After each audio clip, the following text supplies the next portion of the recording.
Welcome back to another episode of the group chat where myself and Phil, we're going to take you through the weekend of sport and what a weekend it was for New Zealand. Firstly, we started with an America's Cup defence that took place over in Barcelona. 7-2 final score. Only took one race on race day 5, it would have been. And Team New Zealand, too good. Retain the trophy or the cup. And now it kind of becomes irrelevant again until the next one. So, I don't know. Do we just forget about that and move on? That's what it feels like. It's big up until it's done. Yeah. And then it's not really Radio silence. until the next one comes around.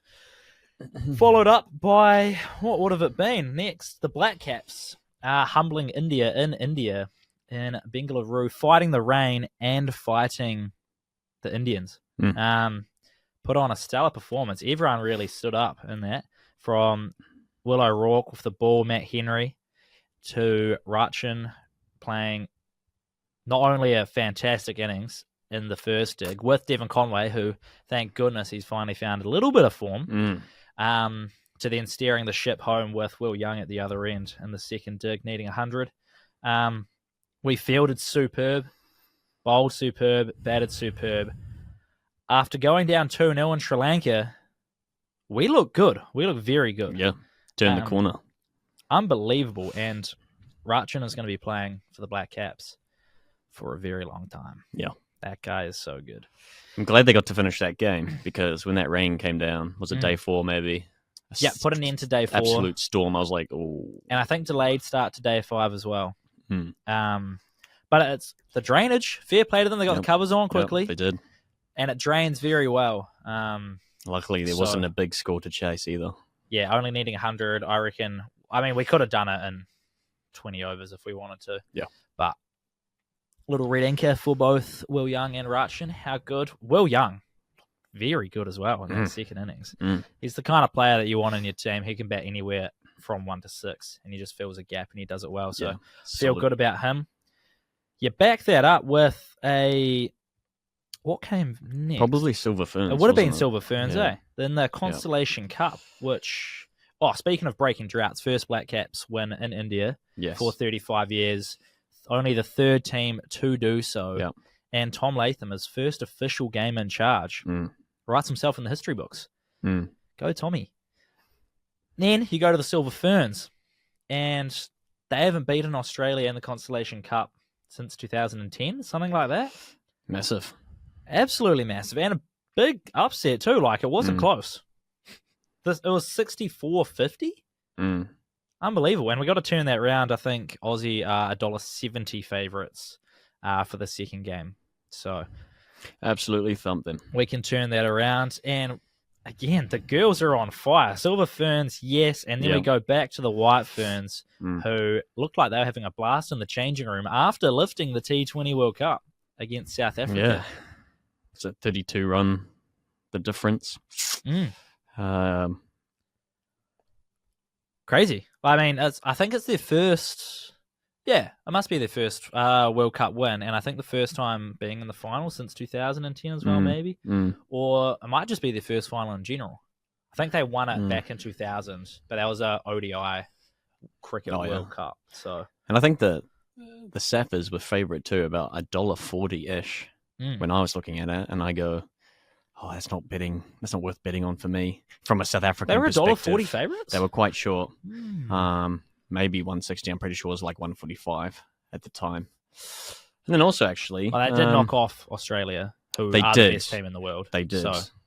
Valid. But New Zealand betting platform, Kiwis were very confident about the White Ferns. You think, $1.45. Well, you jump on them before the West Indies game and you get $4 for the White Ferns to win. Yeah.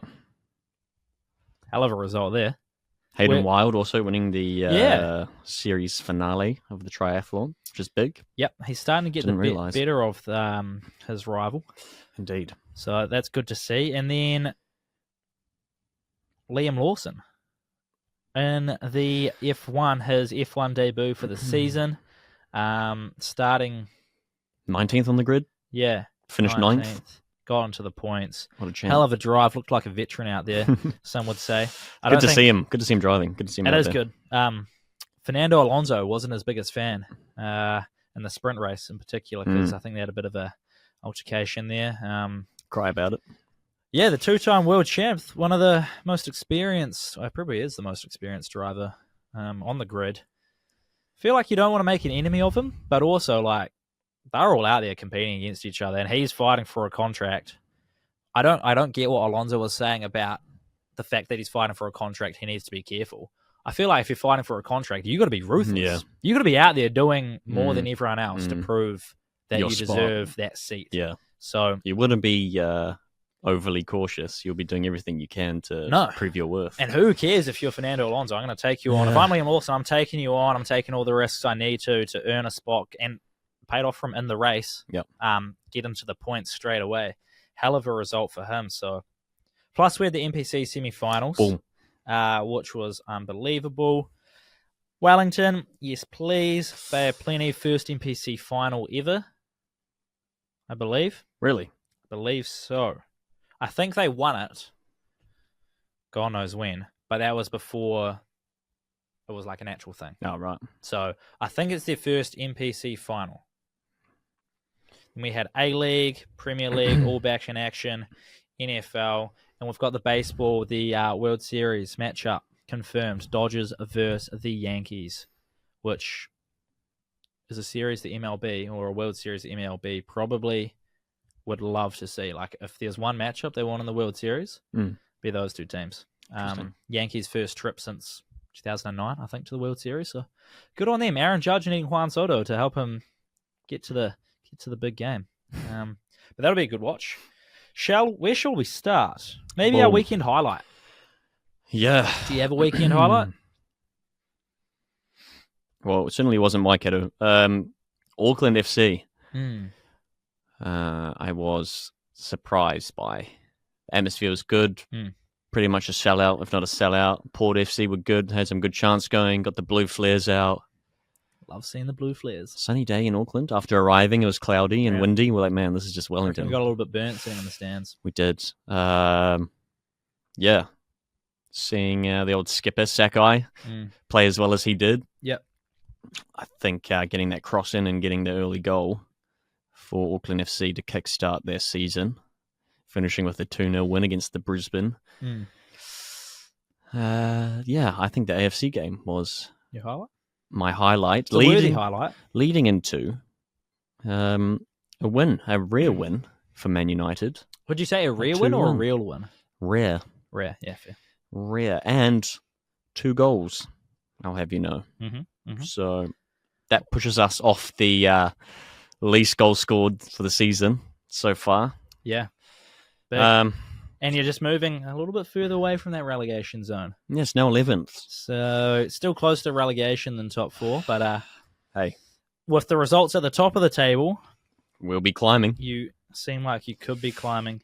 What was my weekend highlight? I feel like Auckland FC, hard to top. Yeah, I think they had the second most fans at an opening game or at an inaugural game. They had the second highest attendance for match day 1. Just across the board. Yeah, across the Sydney board. FC had the most. 10k more than the Knicks. Yep.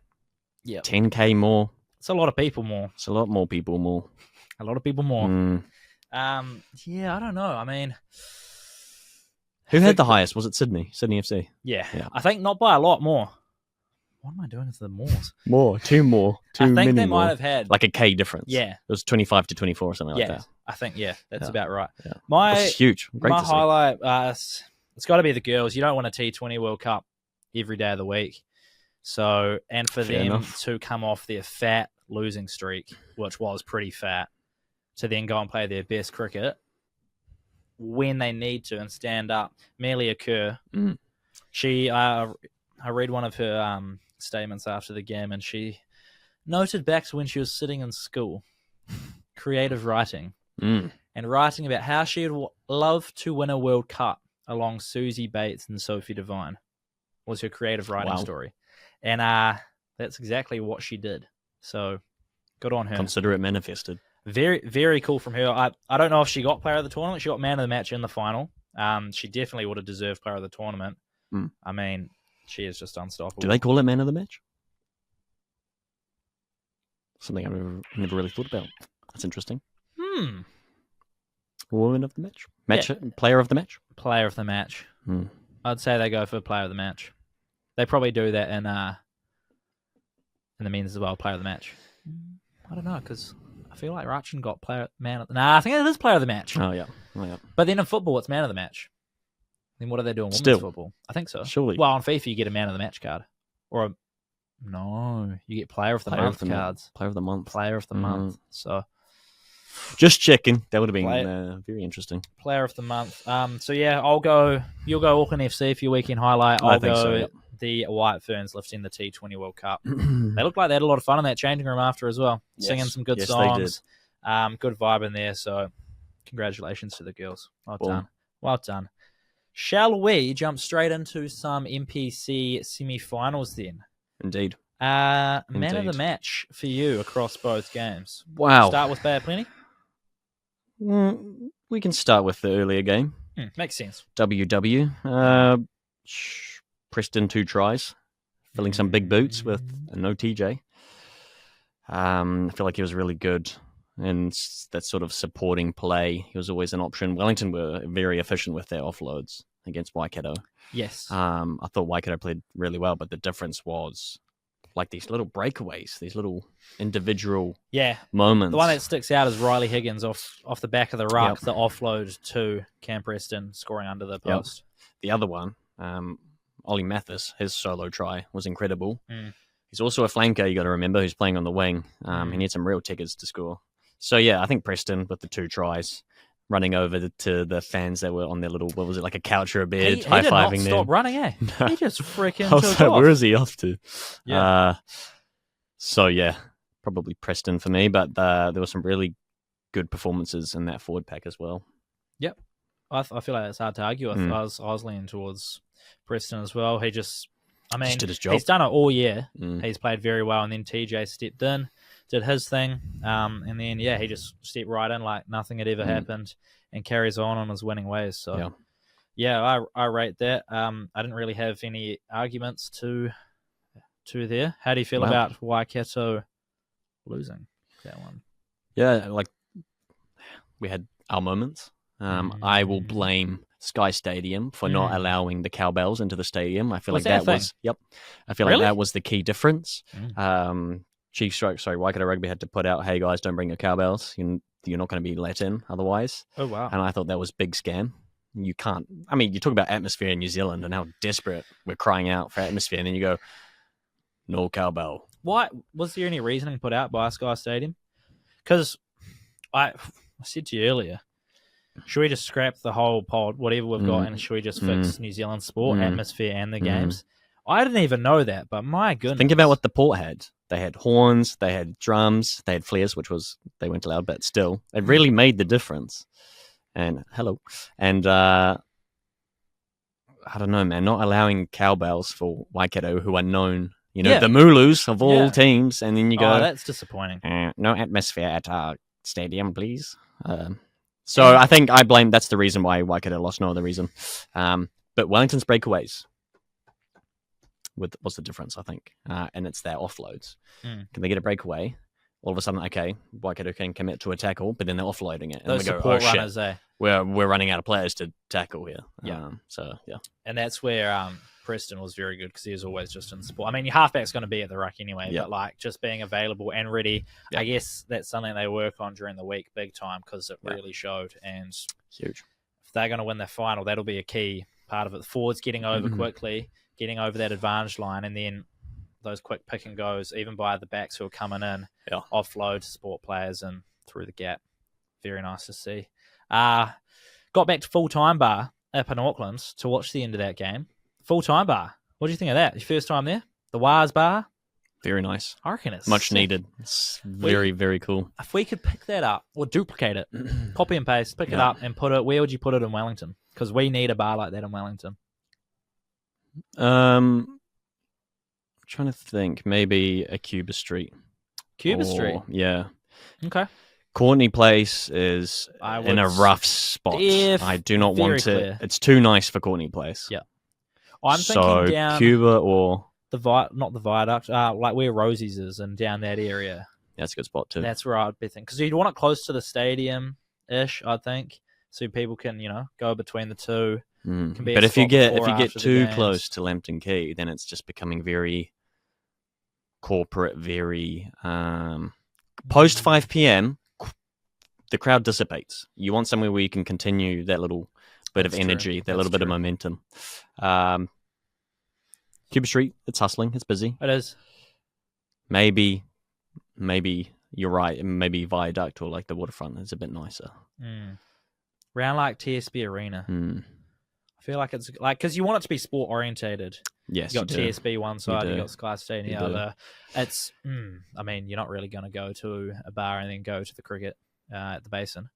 But I guess if there's any T20s at Sky Stadium, you could be able to do that as well. You got the Phoenix kicking off with the A-League. So maybe should we start that up? Full-time bar times 2 down in, and we had a little table. The bunker. VIP. Yeah, ooh.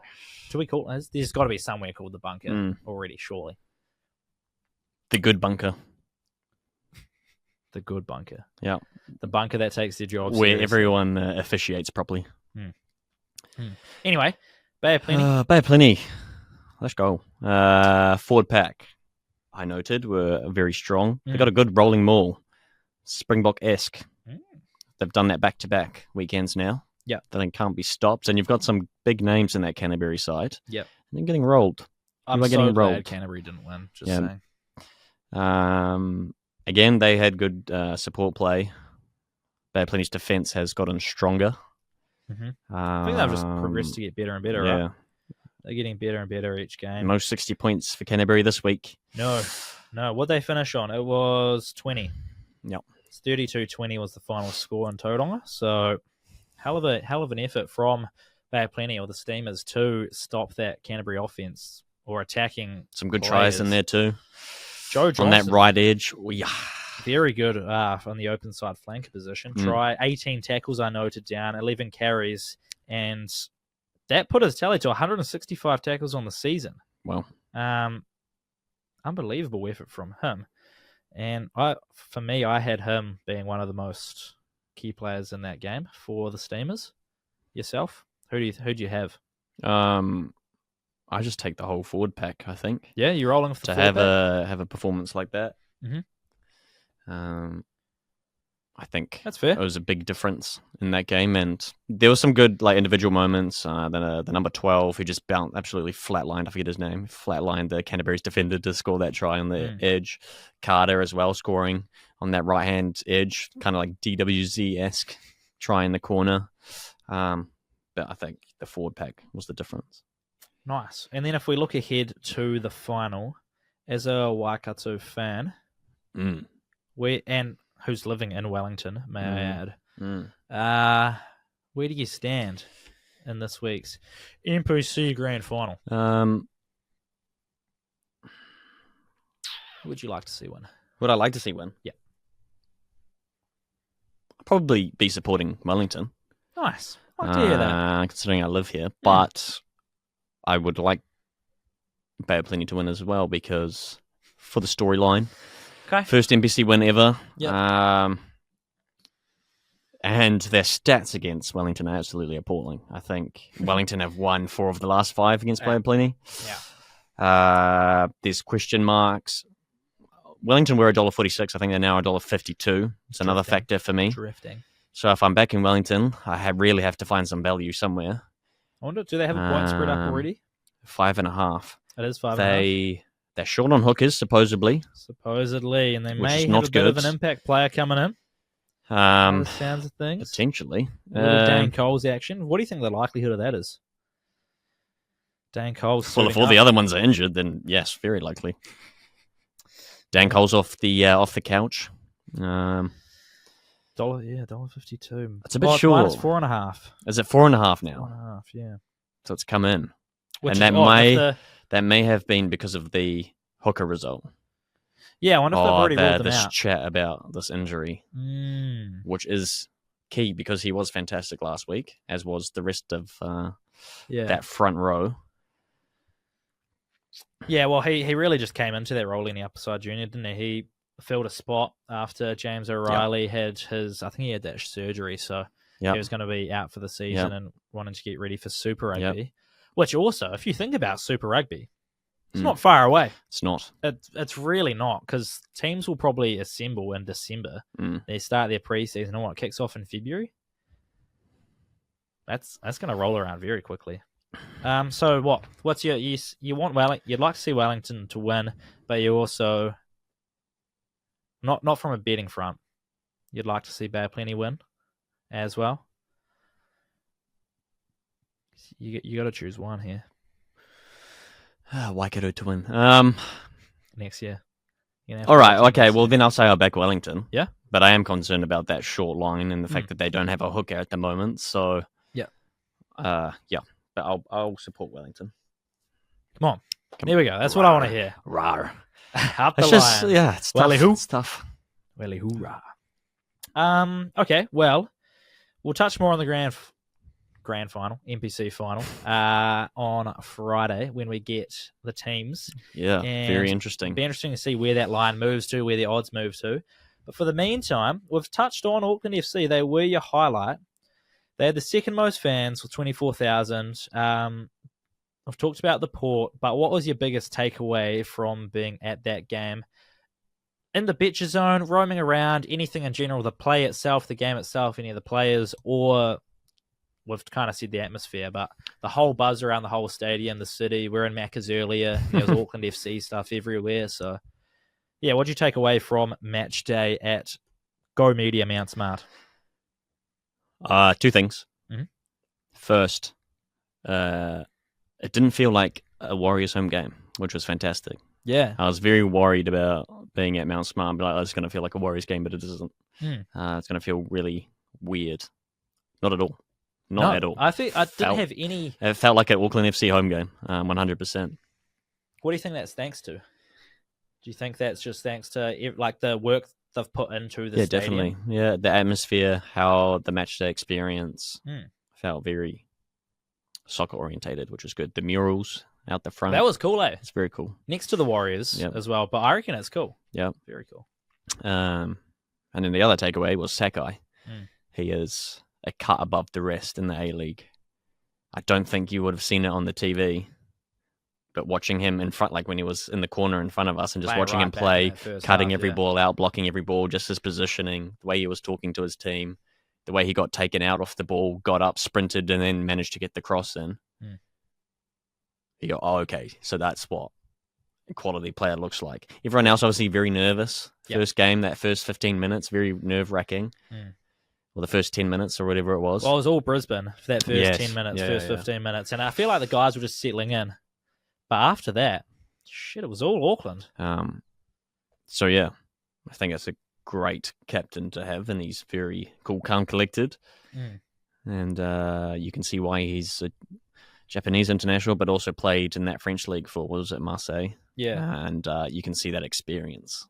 It's different gravy. You used the word stoic to describe him earlier, and that just like lit something up in my brain, and I was like, that is a perfect description, just one word description of this bloke, because he was, he may have unfazed, struggled a little bit with the pace of their left winger, but he still got the blocks in. He's 34 and he's strong and he knows how to position himself. Playing right back as well, not centre back. Yeah, he was able to hold himself. I liked him playing right back because it meant he could get round. And that's where that first goal came from. That work rate was incredible. Get taken out on halfway, still get the ball away, get up, overlap.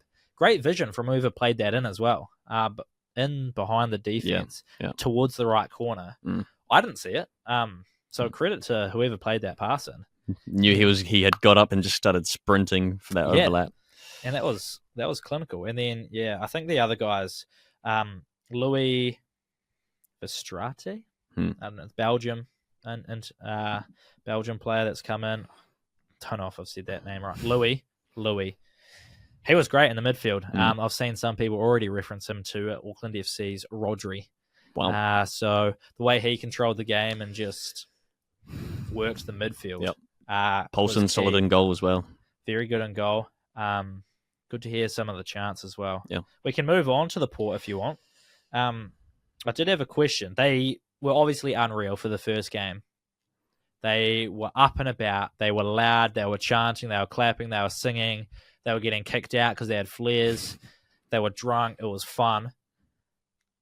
Do you think, regardless of how the season goes, win, lose, draw, they'll be able to sustain that energy at home for the full season? I think so, yeah. Depending on, as long as they're not getting battered. Yeah. 4-0, 5-0, which I don't think will happen. No. They felt very well put together already, first game. I think that whole stand is just going to expand to become the whole Port. Because at the moment, it's that one section. Yeah. Just the front section too. I reckon up behind it, over the season, at least that front bit, I'm not too sure about behind, but at least that front bit, I reckon they spread. it'd be good That to width see. will just increase. Yeah. Yeah. And then if they can carry on, we've said it's going to increase that little bit. That stand, yeah. Is it the south stand? Yeah. Does that energy then spread throughout the rest of the stadium? Like we were watching a clip this morning, and it was the stands on both ends of the goals, like calling and responding to each other. They're up and about, and then they go down. The opposite stand goes up and about. Obviously, there's no opposite stand at Mount Smart, so they're going to have to call and respond to, I don't know, half of it. Half of echo, the guys here. the echo off yeah. the... the Macca's, off the the fun hill, zone. yeah. Someone on the slide. But, yeah, hopefully it kind of takes over, and just that energy that they bring feeds into the west and east stands as well. I think it does naturally spread.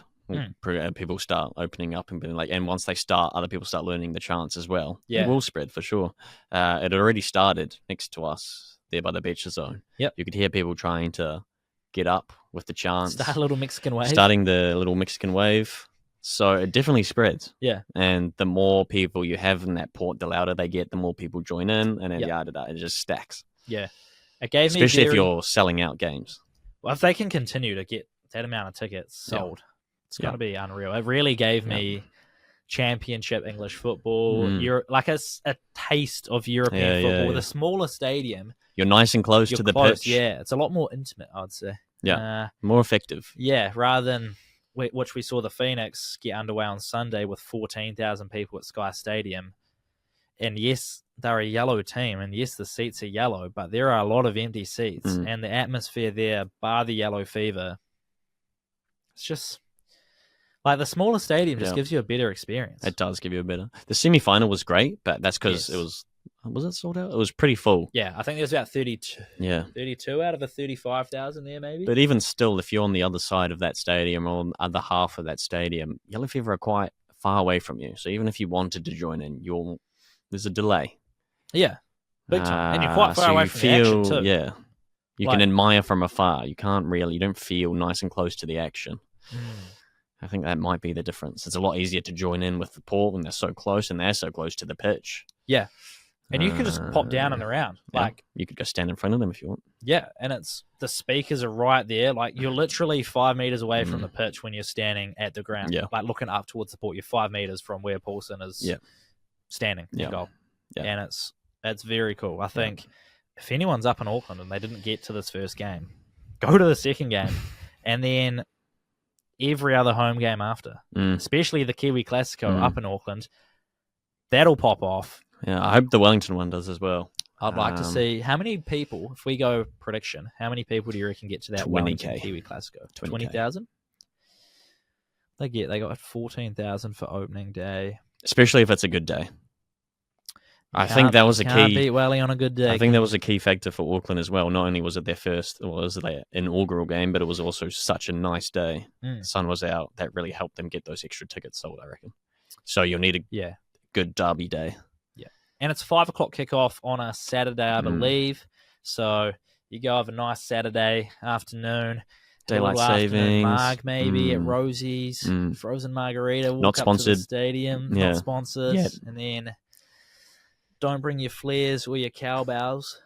But have a good time there. And then you move on, and you've still got the rest of your Saturday night ahead of you. Depending on the result, it could be a great night in Wellington. I think I saw on the Port supporters page that they were already trying to take over the Welsh Dragon on Oh, really? Friday night, I believe. Mm. And then It's a busy spot to take over. yes, If they can fit inside that bar, good luck to them. So no, we're going to be around. We're going to be up and around the area, so that should be pretty fun. We asked for some predictions. Lots of Auckland FC obviously winning against the Phoenix, and they just love to beat the Phoenix. Did you watch the Phoenix? Mm-hmm. After watching both games, who do you think wins that? Just purely from what you saw on this weekend. No bias. Probably Auckland. They looked a bit more settled already. I think they're playing a lot better together as a team. Wellington, I like their new signings. They've got some pace up front. Obviously got Barbaruzes, absolute veteran. They were just missing too many opportunities for me, the ones that they did have. Mm-hmm. And I feel like Auckland FC with Sakai on that right edge, they're not going to give you a lot. Yeah. Brisbane struggled to get any opportunity. Brisbane are bad. Any clear-cut opportunity. Yeah, sure. They had some good players, though. Yeah, they could get into spots. They just couldn't get that final shot off because they were just getting cut off. Yeah. So Wellington will have to really improve on their clinical finishing if they want to beat Auckland, in my opinion, just seeing what we saw live. Mm-hmm. So Auckland maybe probably take it, the first one. Okay. And then if we move into the Premier League over the weekend, lots of mixed results there. Lots of results that could have been. Man, you could have had top three all losing points or whatever it was. What? Yeah, dropping points. Dropping points. What game do you want to start with? I guess Man United. You can start there if you want because that was the first kind of big one on the cards. Apart from Tottenham, fair play, 4-1 win over the Hammers. Huge one. They should be able to do that, so I'm not going to give them too many flowers there. Yeah. Very nerve-wracking start for United. Or Brentford almost getting that early goal. Yep. They had a new striker up front. They didn't have Visser because he was had a bit of a niggle from the international break. I think you put Visser in that same position. He scores it? I think he scores. That striker just missed it. I forget his name now. German striker. He just missed it. I was thanking my lucky stars. Did Ligt situation. Probably the most controversial. Went off 3 times with blood pouring down his head. Yeah. 3 times the medical staff had an opportunity to wrap it up. Did they? No. Did they ever mention why they never put a Band-Aid on his head? I think they put a patch on, but you got to wrap it. You got to wrap it up. It's going to fall off. And they were just putting Vaseline and shit on it. Ain't UFC, bruv. So to have him go off 3 times was extremely frustrating because that means we have to play with 10 men. We're not allowed to bring on Victor Lindelof to replace him, and then there's unless you were subbing him off. There's no blood bin for whatever reason. There's no blood bin, which is silly. That's another rule that needs to change. But also just fixing sport. Either take him off or wrap his head. Yeah. Then Eric Ten Hag gets a yellow card because they score right at the death of half time, literally the last minute because De Ligt had to go off. We have no defender. Oh, goal, boom. Their centre-back scores. Yeah. So, really frustrating, but you can't blame the ref. A lot of people were blaming the ref. That's 100% on the medical team. What are you doing? Yeah. I would love to know what the excuse was to not wrap his head. Maybe anyway, they ran out of bandages. Anyway, it proved to be a benefit because everyone was absolutely enraged at halftime. Eric Ten Hag probably blew a gasket at halftime, and we scored very early on. Yep. Rashford, disgusting. Came out firing in the second half. Disgusting curler for Garnacho right on the end of it. Puts it in. And then we just looked so much better in that second half. And then eventually Fernandes getting a flick on to Rasmus, who had a really good game. Rasmus Højlund. He was turning beautifully. Puts one away. But again, that first half, like Phoenix, we missed a few, I want to say clear-cut opportunities. But you definitely want to see Garnacho, he was getting into those good spots. He just couldn't finish it, but he was looking most likely. So good to see in that second half that clinicalness coming in. A United Phoenix comparison is not something I thought I'd hear on today's. No, but we're talking about finishing. Where you get into these good spots. Wellington were getting into good spots. They just weren't finishing. No, I get where you're coming from. Alex Rufer, he had some great shots. Yeah. That he should have put at the back of the net. And where did they go? Over the stadium. I was over the stadium. I was stoked that Man United actually won. And one from behind. because that was a nice little tip I'd put out there. Yes. For 750, I believe the odds were. Man United to win from behind. Yeah. So up the Red Devils. It's also the stat play, the SGM from last week came in too, around that. Yeah. 2-1, both teams to score over 2.5 goals. Yeah. Very nice. Yeah, great result in that United game. Not such a good result in the Arsenal-Bournemouth game. Ooh, what happened there again? No Saka. Yeah. Oh, dear. Yeah.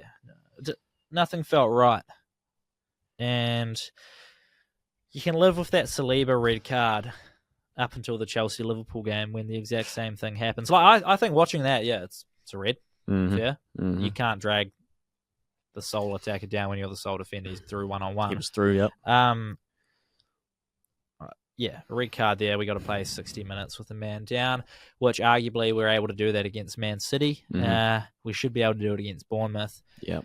The difference being there, Martinelli not putting away his chance in the 68th minute, and Martinelli being subbed on for Trossard, and I guarantee you Trossard is scoring that goal.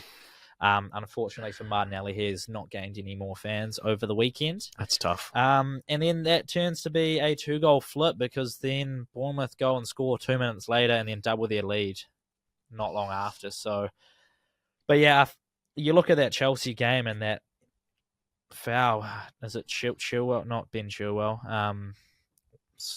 Whoever it was. No, he was in the vicinity, which I think is why it was a yellow, because there was another defender within a certain radius. But that was a yellow. Adebayo. And it's like, yeah, Saliba, probably, if you're giving that a red, the other one needs to be a red. It's just the consistency across the games. But from the outset, Arsenal just didn't feel very right. And we can, as much as we can't live without Odegaard, we've been able to get by because we've had Saka still being a magician. We can't live without not having either of them on the pitch, unfortunately. Losing Saka was a massive difference maker. And we basically had a midfield of everyone that just plays the exact same position. And there was no variation in there. And then once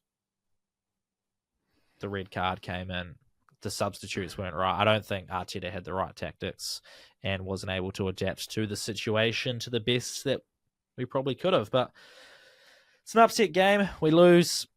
We move on. We'll be stronger for it. I think people are already counting us out for the title. Liverpool looking very good for the title to keep up with Man City. But if those two can keep battling with each other in fatigue, you watch Arsenal just, once we get our guys back, we're going to come up from behind. We're going to become the hunters again. So, yeah. Well, I tell you what, Man City very lucky to have not dropped a point against Wolves. Wolves look absolutely elite. They deserve to draw. That Semedo ball in to Strand Larson was absolutely disgusting to score in that 7th minute of the game. John Stones coming in clutch. But you talk about that red card. I agree. At the time you go, that's fair. Yeah. And then I watched the Chelsea-Liverpool game. I go, that's the exact same spot. Yeah. It's the exact same scenario. Different result. And I go, that doesn't look good. It's identical. First time watching both of those, you go, that's an identical scenario. Why is one yellow? Why is one drastically red? I don't understand that. But yeah, Chelsea will be disappointed. We talked about that last week. Liverpool would want to win at home. Yep. Chelsea would want at least a point. They should have got at least a point. But you can't score and then let the opposition come back 2 minutes later. That's a Man United move, and you can't be doing that. So on that, Salah, what has he done? He had another assist and another goal. He moves to 6th all time in goals and assists. In the history of the Premier League. All right. He is 9th equal in terms of goals, 162. Wow. Where does he sit amongst the all-time Premier League greats for you? For me, he plays for Liverpool, so nowhere, unfortunately. You wouldn't put him top 10 players in the Premier League? Nope. Top 20? Yeah, he plays for Liverpool, unfortunately. That's That's such a United thing to say. Yeah, you can't. Your top 20 is full of United players? No, just Liverpool players, man. You cannot integrate them. Look, in all seriousness, though, probably, I don't know. I don't feel like he's the same threat level as what he was when you had that top three of Bobby, Firmino, Sadio Mane, and Salah. Those three, the front three, were terrifying. That's probably one of the most terrifying trios of recent history for the Premier League. Yep. You don't want to play them. Yes, Liverpool are doing well now at the moment. Salah is second equal for assists this season. Yep. Oh, he scored a penalty on the weekend. Yep. I don't feel like it's the same level of threat. Or like, if you go a couple years back, I would say, yeah, those three, that trio, top echelon for sure. As a trio? As a trio. Yep. Do you not think the fact that he's being able to continue on, like you say he's not that same threat, but he's still putting up good numbers. He's getting assists, he's scoring goals. Being able to do that, not by himself, but without the trio that he was so good in, and he's carried on to maybe not quite the exact same level, but if not just below, he's been able to carry on and lead Liverpool to what they're doing now. Do you think he's leading? Leading the team? Yeah. I mean, yeah, assists are good, but that's kind of his job. He's got a penalty. Yeah, that's fine. Did he win the penalty? Yeah. I don't think he did. No, that was a soft penalty. The one that they appealed for a penalty was on Salah. Yeah. Was given no penalty, waved off. After he had won an advantage anyway and then continued to drive into the box, he was waiting for contact. And then, I think, I want to say he played the ball in to win the penalty. Put it away, clean penalty. Yeah, very clean. And then assisted the second goal as well. Lovely finish as well. You look like it's getting away from him, and Sanchez probably gets it, but just did enough to get the right foot, tuck it into the right corner. But okay, if not in the top Premier League players of all time, of all time, for what? Just in general, as a player, as his impact. And when you say top, how top is this top? Well, let's say he's in the top 6 for most goal contributions for any club in the Premier League. Goals and assists, Goals and assists. He's behind Frank Lampard. Yeah. Thierry Henry. Yeah. Harry Kane. Yeah. Ryan Giggs. Yeah. Wayne Rooney. 2 United players. He's above Sergio Aguero, Steven Gerrard, Son, and Alan Shearer. How many seasons has he been there now? At Liverpool? Feels like a while. Yeah. Well, he started at Chelsea, didn't he? Yeah. So if not all time, then Liverpool greats. Where's he rank amongst the Liverpool greats? Sure. Put him top 2 behind Gerrard. Him and Gerrard? Yeah. Sure. But look, like we're talking as if he's carrying a dead team. His team was far better than what Steven Gerrard was playing with. Yeah. I think that's a great argument. Diego Jota, you still got Gakpo, you still got Luis Diaz and McAllister, Darwin Núñez, but whatever. Like it's not a bad team. No, it's a very solid team, and they're doing very well at the moment. But it is good. You're right to see him continue that form, and he's obviously in that conversation. But he does play for Liverpool. So, I low-key reckon he's got to make by the end of his tenure, because he's going to come after who did I say he's behind there in that list? Thierry Henry and Frank Lampard for most goal contributions for a single club. If he stays at Liverpool... Oh, for a single club now? Yes. Oh, I thought this was including Chelsea. Oh, no. So it's for a single club. Okay, so his goals and assists for a single club he is 6th. 6th, all time. Okay. Yes. So... That changes it slightly. Yeah. He's probably top 2. All time. Sure. In terms of the history of the Premier League across all teams. I know there's plenty of good players, but I reckon there's conversations that could be had that have him in the top 10. No comment. Okay, he's a good player.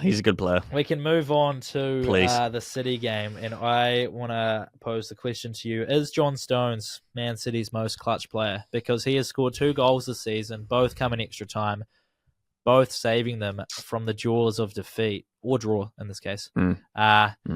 the goal against Arsenal Yeah. to save a draw there, and then the goal this weekend just gone against Wolves in the 95th minute, which arguably, I mean, I can't say much as an Arsenal fan because the corners that we score off, Yeah. is he their most clutch player? Most clutch player this season, definitely. He's saving Man City a lot of flame. I think if you were to draw against Wolves, you've had a pretty shocking start to the season. Probably worse than a loss to Bournemouth. Yep. They've conceded the most goals, and they almost held you to one. And you've got Erling Haaland on your team, who's hit, 2 or 3 blanks now? Yeah. Man, I would have loved for Wolves to have gotten a point there. I think they really did deserve it. So, yes, John Stones did come in clutch. Yeah, okay. I mean, there's not much more to say on that, but I just think he's saving Man City. He is. For some reason, it feels like they're just getting away with murder at this stage, honestly. They're going through, they've got their court cases they're going against. They've got KDB, they've got De Bruyne. They're on this, 31-game unbeaten streak, but they're squeezing it. Oh, they're squeezing some of these results now, which is good. It's good to see. It's good to see. I don't think they're as dominant as they look very susceptible to conceding, obviously, and conceding first. Yep. Yeah, I don't know. I reckon could be a Liverpool's year this year. They're Depends looking if good. Slot can continue on his honeymoon phase that he's in with the team. That Chelsea result is a big buffer for them. Yeah, that was an important 3 points. Yeah. And then early this morning, or not even early this morning, I think the game finished around 9 a.m., but the Chris Wood show once again Nottingham with a 1-0 win over Crystal Palace, thanks to Chris Wood netting one home in the 65th minute. Just continuing on this great weekend for New Zealand sport. How good. And did you see his goal the last time they played Crystal Palace? His goal last time? The header. Oh. Dirty. Yes. If someone else did that, if Mo Salah, Ronaldo, whoever, I reckon that would be everywhere. But because it's Nottingham Forest and Chris Wood, you barely see it. Yeah. Such a good goal. But yeah, and he scored again this morning. The Chris Wood show. I love to see it. He's having a season. I'll tell you what. It's very good. If we look ahead to the next 5 games for both our respective teams, Man United first. Yep. How many are they winning out of these 5? So they've got West Ham away. They've then got Chelsea at home, Leicester at home, Ipswich away, then Everton at home. How many of the next 5 do you win? I'd love to say 5. Yep. But realistically, I think West Ham just got battered. So you beat them? I would like us to beat them, please. Yep. Chelsea at home? Would be tough. I would love a draw from at that game home as well. Yeah. Leicester at home. Our defense has started to look more solid. Let's keep to a draw. Leicester, man. Their result this week. They went down 2-0 against Southampton, of all people. Southampton. The Cherries. And they win 3-2. Yeah. So I'm taking that Jamie Vardy, anytime goal scorer. I'm taking that as a positive, though. You're conceding against Southampton. Yep. And conceding twice. You had to wait for a red card for you to do anything. I think we win. Okay. Ipswich away. So you've won 2 out of 3. Yep. Ipswich away. Ipswich away. They also are conceding like no man's business. Yep. You lost to Everton, unfortunately. I would like to see us beat 17th placed Ipswich, please. I'm starting to lose a little bit of faith in Ipswich. They're still fun to watch. They're fun to watch. They can quality. score. Yeah, it's their defense, right? It's letting them down at the moment. They've got their moments, and they're good. But yeah. So you've beat West Ham, drawn against Chelsea. You beat Leicester. You beat Ipswich away. You round off this 5-game stretch with an Everton home game. Everton. I do want to say Liam Delap is kind of carrying Ipswich at the moment, and if he's not scoring, then they're in strife. So who's the last game? Everton at home for us. Goodbye, Everton. Okay, so you come away with this 5-game stretch. 4 out of 5. With, what does that give you? 7 points? No, that is terrible maths. 13 points. I had you as 4 draws, 1 win. You said us 4 draws. No, that was the maths I just did. Oh, I thought that's what you I was had. giving you 4 I thought points for that was 4 your draws. pick. 7 points. 4 points from your 4 13, draws. isn't it? Yes, 13 points. Okay, so yeah, I think that's huge for 13 us. out of possible 15. If we should be beating those other teams as Man United. That's hopeful. We're starting to get better results. Mm-hmm. If we can squeeze a draw out of Chelsea, that would put you on 24 points. Massive. Which I would say gives you top 6 potential. If you can get 14 points. It depends on the other fixtures, of course, but yes. I reckon, yeah. Well, I mean, we're not far off. Okay, then if we go to 3 Arsenal, points from the top 6. Yeah, you're not. 3 Like, that's what I points. mean. If you get 13 out of the next 15 points on offer, I reckon then Ten Hag's maybe got his seat for a little bit longer. Arsenal, we have Liverpool at home. We then have Newcastle away. We then have Chelsea away. We then have Nottingham at home. And West Ham away. A tough stretch, it seems, for Arsenal. That feels harder than what we have. And on the back of some injuries as well. Liverpool at home. We need the win. I think we draw. Provided we have 11 men on the field. Yeah. If we have 10 men on the field, a loss could be coming our way. But we need a win. I think a draw. Yep. Newcastle away after a draw against Liverpool. We'll go beat them.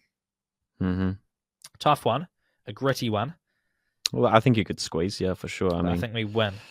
And then on the back of a win against Newcastle, we then head to Stamford Bridge to face a Chelsea team that are hopefully stuttering after a loss against Liverpool and are proving they are not a top 4 team.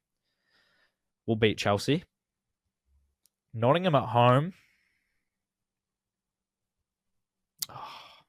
Do we beat Chelsea? I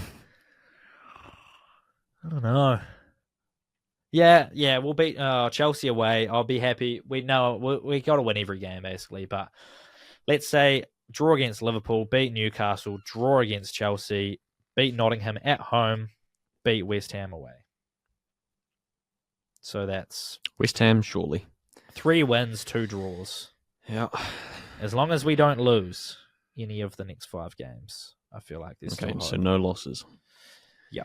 And then when we can get... it depends if Saka comes back, to be fair. Because I think that is crucial. If he doesn't come back, it could be drastically different. I don't think you're drawing with Liverpool. Unless your midfield gets sorted out. Yeah, well, we need to sort that out. Trossard needs more game time. Martinelli needs to keep warming that bench up. And ruthless. The creativity just needs to come from somewhere else, which I don't know where it comes from. Maybe Raheem Sterling. Yeah. But, yeah, I don't know. Newcastle and Nottingham Forest. It's stiff.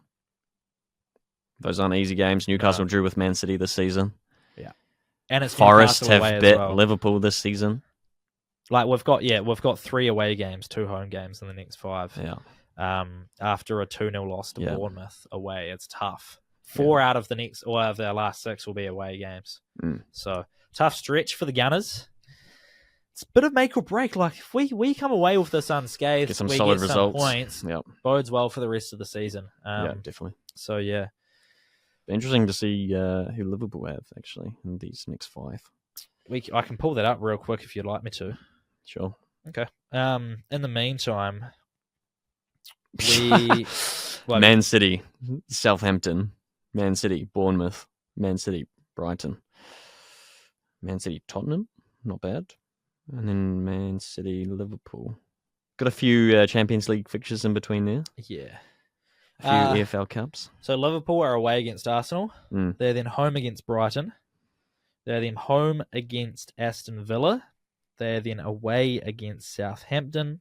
And then home against Man City in the next 5. Yeah. So again, that's a tough stretch as well. Arsenal, Brighton, Villa, City. Southampton in between. Interesting. Well, a draw with City would be great. That would be huge. A draw against Aston Villa would be great. A loss against Arsenal would be great. They can beat Brighton and Southampton, sure. Go for it. I don't know. Brighton top 5. Come on. Yeah, it's true. Give them some respect. That's true. Yeah, I feel like that's all I had for you. NFL, the Chiefs keep rolling 6-0 despite having turn it up. one of the worst quarterback seasons in Pat Mahomes' career. 6 touchdowns thrown for 8 intercepts. We've got half an offense out there. No Pacheco, no Rashee Rice, no Juju Smith-Schuster. These are fake Swift. names. These aren't real names, surely. You want me to hit you with Kool-Aid as well? Kool-Aid? Kool-Aid. He's not in the Chiefs. Amazing. He's just been drafted. Kool-Aid. Amazing. So, yeah, the Chiefs they just know how to win. It's scary hours for the NFL when we are not playing anywhere near the best football we can play. It's still winning. And we are 6-0, the only undefeated team in the league. So, Chiefs three-peat could be on the cards if they can sort out the turnovers. You watch any NFL over the weekend? Did you have your eyes on any of it? None. None? Stayed up for Man United at 3 a.m. So maybe I do need to keep doing that. Stayed up, then they get the dub. Yeah. The 2-1. Maybe I need to watch more 3 a.m. Fixtures. But no NFL for me. Do you think we should start tailgating for New Zealand sport? Do you know what tailgating is? Is that when they're at like little barbecues and fry-ups out of the boot or whatever? Yeah. They do that in South Africa. Yeah. They had a Springbok games and stuff. They love it. That's big sick. fry-up, like just big, think about a big rugby field. Yeah. Bring all the cars out. Yeah. Bring the braai out. And they just big fry-up before the game outside the stadium. That's what we need. That would be sick. But where? Yeah, you can't, I'm thinking about Sky Stadium. You can't. Where are you going to do it on the railway? Yeah. And the car park under, you're not because it's dark. You need like a you big. Can't get your cars up there. You need a big field, or at the very least. Well, that's the thing about all the flat. American stadiums. They've just got acres of space around it, which we don't tend to have. Auckland FC, where the parking was up top, where we left our bags and stuff. Maybe up there you could set up a little tailgate. Could. The port could start that off, but would lead to a great atmosphere. And I think draw more people along as well. Otherwise, you then got to go the other way and just go tap into your European football, just everyone together, just swarms of people chanting and flags and all that sort of stuff, just absolutely horsed. So we can work on it. I think if we get a full-time bar copy and paste down in Wellington and we get a tailgating area up and running, sponsored by Betcha, both of them, let's turn this city around. Instead of, I don't know if we're allowed to say this, but instead of Make America Great Again, the MAGA signs, we have Make Wellington Sport Great Again. I mean, what more do the Lions have to do? They're in the final of the NPC. Well, they want to sell that out. Is, do you think they sell that out? No. They want to sell out the NPC final. They couldn't sell out All Blacks versus Argentina. Sign of the times. Make the tickets half price. And get double the people. Get the people in. Yeah, I think that needs to be addressed at some stage. Maybe we just have a brainstorm. One podcast, we could just do a brainstorm session of how we're going to influence the atmosphere at Wellington sporting events. We can save that for another time. Indeed. Alrighty, thank you for listening. That's all we've got. Make sure you listen in on Friday for a tips for this weekend. NPC final coming up. Black Caps versus India will be underway again. More Premier League, more NFL. Oh, I was just about to say more college football. Have you seen on TikTok? Is it the horse cart? What? The horse cart? No. They run out these two like ponies or something, and then they got this big carriage with like food and drinks, and there's two people in the carriage, and then I don't know who it is, what team, and then they run out with the two like ponies in the carriage attached with the horses. They look like ponies, and then they just bolted. They bolted, did a 360, and then the cart just falls on the side. The people go flying, and then the horses just run off, and everyone's like, "Oh, trying to sprint." At a college football game. Mm-hmm.